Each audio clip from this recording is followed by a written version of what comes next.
The gentleman from the British Embassy introduced himself, shook hands, and sat down. As he did so, he caught himself surreptitiously wiping his right hand on the thigh of his trousers. The thought briefly crossed his mind that you couldn't blame a chap in these circumstances for having sweaty palms. But then again, this fellow he'd come to visit did seem rather more than merely humid. In fact, the fellow, he was a middle-aged, dodgy-looking Londoner, name of Barnfield, did manage to project a somewhat unwholesome impression altogether. It would be hard to describe this impression exactly, but somehow the need to change the oil in the deep-fat fryer came to mind. The man was middle-aged, somewhat rough-looking, with greasy grey hair and, yes, one might fairly call it a greasy grey manner. When he spoke it was with an East End accent, made slightly hoarse, presumably by tobacco, and yet somehow he managed to sound, well, greasy. He said, with a distinct note of disapprobation, "Well, my son, you took your time." "I do apologise for the delay, Mr. Barnfield. You see, before we can visit a British citizen in custody, we have to obtain the permission of the Saudi Ministry of Foreign Affairs.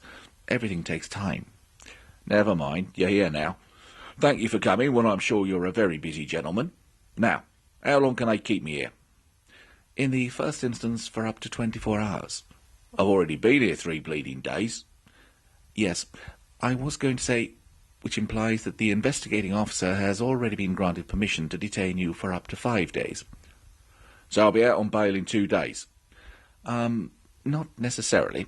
It may be the case that in the meantime the General Prosecution Board decides that you can be detained for longer, up to 6 months. "Fuck!" "I'm afraid it might be worse than that, Mr. Barnfield.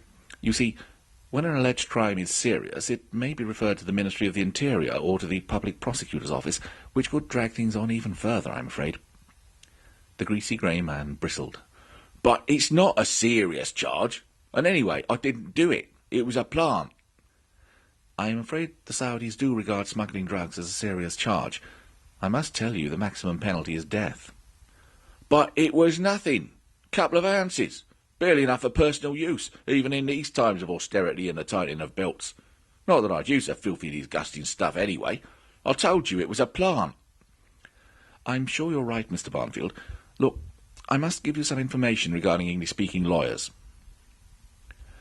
They discussed some legal issues, and then the Londoner spoke again. "Right, much obliged, son. Now listen. The main thing I need is for you to get me out of here forthwith and without further ado." "I'm very much afraid I—" "Listen. When the ragheads are presented with incontrovertible evidence of my upstanding character, they'll quickly realise the error of their ways. Well, probably not on the whole, as it were, but they'll quickly realise that I must be telling the truth. I'm not a drug smuggler. Au contraire, my son. I'm the opposite. I'm, in fact, an incisive instrument of law and order in the very field in question." "You're a police drug squad officer?" The man looked offended. "Do me a favour. Do I look like a bleeding copper?" "No, my boy, but I am a known associate of police officers. My character and antecedents do reflect an important role in the upholding of law and order, and the placing behind bars, where they belong, and this is the crux or nub of the matter, so please do pay particular attention at this point, the placing behind bars of large numbers of drug dealers. See?" "You're a police informant?" "I suppose you could say that. If you're the kind of person who would behold the giant redwood, 300 feet tall, and use the words a sizable tree to describe it. If you could look at an iceberg or a glacier or, let's see, the West Antarctic ice shelf, and say to yourself, 'Oh, look, there's some ice,' then I suppose you might describe me as a police informant, on account of you're a fellow with something of a gift for understatement." "Well, What I'm saying is I'm demonstrably one of the greatest assets law and order has got in what is commonly called the war on drugs. That is, the evidence demonstrates, conclusively mind, that I'm a person who puts away drug-dealing gangsters for a snack. Was you of a poetic frame of mind, you might see me as the very nemesis of your drug baron, the anthropomorphic representation of the drug baron's comeuppance. Ergo, is it fucking likely that I would wander through customs at Riyadh with an ounce or two of filthy cocaine or whatever it was, secreted not very carefully in my suitcase? Or is it obvious to the meanest intelligence that this is a fucking plant?" "I see. If I may—" "Ergo, my son. Ergo. Now, if these ragheads invented mathematics, I'm sure they know what ergo means. It means there is no fucking way on God's earth that I could be a drug smuggler. Indeed, was I to be detained here more than a day or two longer, drug dealers throughout the United Kingdom would be organising street parties to celebrate the unexpected and undeserved boon handed to them by fate in the form of my absence from the scene. I'm sure the irony of this would not be beyond the ken of our Arab brethren. So I need you to do the requisite fact-finding and having of quiet words in ear-holes, all right? Well, But I must stress this, son. My status and exploits are, of course, extremely confidential, and must remain so. So what I suggest is required is for Her Majesty's Foreign and Commonwealth Office to lay its mitts on a report from the Chief Constable of the Blackpool Metropolitan Police, the partner organisation which has most recently benefited from my expertise, and present said testimonial to the authorities around here.